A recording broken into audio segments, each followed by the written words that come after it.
Estudo sobre o Evangelho de Lucas, parte 43, dia 2 de setembro de 2023. As mulheres que acompanharam Jesus. Lucas 8, 1 a 3. E aconteceu depois que ele percorria todas as cidades e aldeias, pregando e anunciando as boas novas do reino de Deus.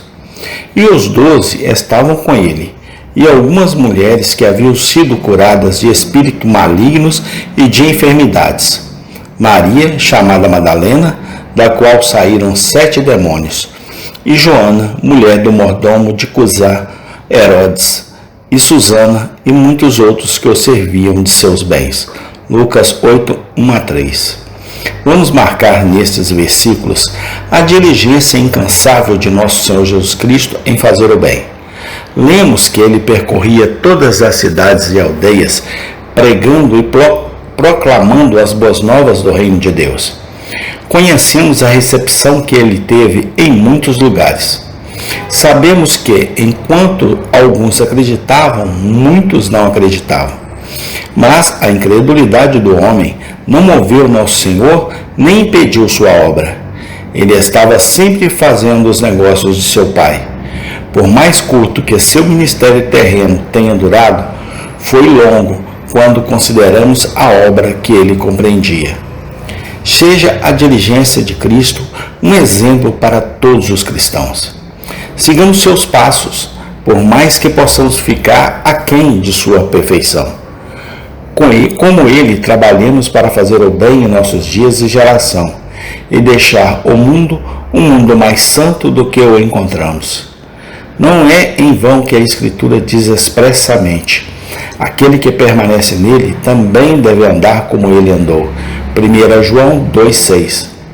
O tempo é sem dúvida curto, mas muito a ser feito com o tempo, se for bem economizado e organizado adequadamente. Poucos têm ideia de quanto pode ser feito em 12 horas se os homens se mantiverem em seus negócios e evitarem a ociosidade e a frivolidade. Então vamos, como nosso Senhor, ser diligentes e redimir o tempo. O tempo é sem dúvida curto, mas é a única época em que os cristãos podem fazer qualquer obra ativa de misericórdia. No mundo vindouro, não haverá ignorantes para instruir, nem enlutados para confortar, nem escuridão espiritual para iluminar, nem angústia para aliviar, nem tristeza para ministrar. Qualquer trabalho que façamos desse tipo deve ser feito deste lado da sepultura. Despertemos para um senso de nossa responsabilidade individual. Almas estão perecendo e o tempo está voando. Vamos resolver, pela graça de Deus, fazer algo para a glória de Deus antes de morrermos. Mais uma vez, lembremos-nos do exemplo de nosso Senhor e, como Ele, sejamos diligentes e redimiremos o tempo. Vamos marcar, em segundo lugar, nestes versículos, o poder da graça de Deus e a influência constrangedora do amor de Cristo. Lemos que, entre aqueles que seguiram nosso Senhor em suas jornadas, havia certas mulheres que foram curadas de espíritos malignos e enfermidades. Podemos muito bem imaginar que as dificuldades que essas santas mulheres tiveram que enfrentar para se tornarem discípulas de Cristo não foram poucas nem pequenas. Elas tiveram sua parcela total do desprezo e desprezo que foi derramado sobre todos os seguidores de Jesus pelos escribas e fariseus. Elas tiveram, além disso, muitas provações da conversa dura e do uso duro que qualquer mulher judia que pensasse por si mesma sobre a religião provavelmente teria que se submeter. Mas nenhuma dessas coisas as comoveu. Agradecidas pelas misericórdias recebidas das mãos de nosso Senhor, elas estavam dispostas a suportar muito por amor a Ele. Fortalecidas interiormente pelo poder renovador do Espírito Santo, elas foram capazes de se apegar a Jesus e não ceder. e nobremente elas se apegaram a ele até o fim. Não foi uma mulher que vendeu o Senhor por 30 moedas de prata, nem eram mulheres que abandonaram o Senhor no jardim e fugiram. Não foi uma mulher que o negou 3 vezes na casa do sumo sacerdote, mas eram mulheres que lamentavam e lamentavam quando Jesus foi levado para ser crucificado. Eram mulheres que permaneceram até o fim junto à cruz, e foram as mulheres que foram as primeiras a visitar a sepultura onde jazia o Senhor grande. De fato, é o poder da graça de Deus. Que a lembrança dessas mulheres encoraje todas as filhas de Adão que as leram a tomar a cruz e seguir a Cristo. Que nenhum sentimento de fraqueza ou medo de cair as mantenha afastado de uma decidida profissão de religião. A mãe de uma família numerosa com recursos limitados pode nos dizer que não tem tempo para a religião.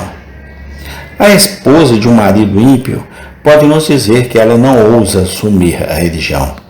A jovem filha de pais mundanos pode nos dizer que é impossível para ela ter qualquer religião. A criada no meio de companheiros não convertidos pode nos dizer que em seu lugar uma pessoa não pode seguir a religião. Mas elas estão todas erradas, muito erradas. Com Cristo nada é impossível. Deixe-as pensar novamente e mude de ideia. Deixe-as começar com ousadia na força de Cristo e confie nele para as consequências. O Senhor Jesus nunca muda. Aquele que capacitou muitas mulheres a servi-lo fielmente enquanto ele estava na terra, pode capacitar as mulheres a servi-lo, glorificá-lo e ser suas discípulas nos dias atuais. Vamos marcar por último nestes versículos o privilégio peculiar que nosso Senhor concede aos seus fiéis seguidores. Lemos que aqueles que o acompanhavam em sua jornada, essas mulheres o serviam com seus próprios recursos. É claro que ele não precisava da ajuda delas. Todos os animais da floresta eram dele, e o gado sobre 1000 colinas. Salmo 50:10. Aquele poderoso Salvador que poderia multiplicar alguns pães e peixes em comida para milhares, poderia ter chamado comida da terra para seu próprio sustento, se ele achasse adequado. Mas ele não o fez, por 2 razões. Uma razão era que ele nos mostraria que ele era homem como nós em todas as coisas, exceto o pecado, e que ele viveu uma vida de fé na providência de seu Pai. A outra razão era que, ao permitir que seus seguidores ministrassem a ele poderia provar seu amor e testar sua consideração por si mesmo. O amor verdadeiro considera um prazer dar qualquer coisa ao objeto amado. O amor falso muitas vezes fala e professa muito, mas não faz e não dá nada. Esta questão de ministrar a Cristo abre uma linha de pensamentos muito importante e que faremos bem em considerar. O Senhor Jesus Cristo está continuamente provendo sua igreja nos dias atuais. Sem dúvida, seria fácil para ele converter os chineses ou hindus em um momento e chamar a graça à existência com uma palavra, assim como ele criou a luz no primeiro dia da existência deste mundo. Mas ele não faz. Ele tem prazer de trabalhar por meios. Ele condescende em usar o arbítrio de missionários e a tolice da pregação do homem a fim de espalhar seu evangelho. E ao fazer isso, ele está continuamente provando a fé e o zelo das igrejas. Ele permite que os cristãos sejam cooperadores com ele para que ele possa manifestar que tem vontade de ministrar e quem não tem. Ele permite que a pregação do Evangelho seja realizada por assinaturas, contribuições e sociedades religiosas para que ele possa manifestar quem são os cobiçosos e os incrédulos e quem são os verdadeiros ricos para Deus. Em suma, a Igreja visível de Cristo pode ser dividida em 2 grandes partidos: aqueles que ministram a Cristo e aqueles que não o fazem. Que todos nós lembremos desta grande verdade e testemos a nós mesmos. Enquanto vivemos, estamos todos em nosso julgamento. Nossas vidas estão continuamente mostrando quem somos e a quem servimos, se amamos a Cristo ou se amamos ao mundo. Felizes são aqueles que sabem algo de ministrar a Cristo a partir de sua própria substância. É algo que ainda pode ser feito, embora não o vejamos com nossos olhos. Essas palavras que descrevem os procedimentos do dia do juízo são muito solenes. Eu estava com fome e você não me deu comida. Eu estava com sede e você não me deu nada para beber. Mateus 25, 42. Amém. Tem continuação. Senhor Deus, muito obrigado, ó Pai, por mais esse dia concedido a nós. Abençoe este sábado, ó Pai, que tudo corra para a Tua honra e glória do Teu santo nome, hoje e sempre, eternamente. Amém.